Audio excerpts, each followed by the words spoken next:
It'd take a little bit longer. It really depends on the bureaus and really how much they have on their credit. So I let them know that. And then I also let them know that legally speaking, no credit repair company can guarantee a time frame on when the negatives are going to be removed off of your credit.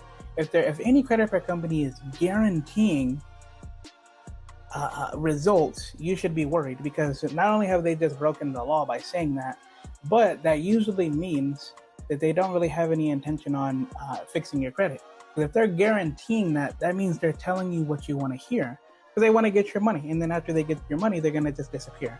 And it doesn't matter, because they don't have to worry about actually fulfilling what they said.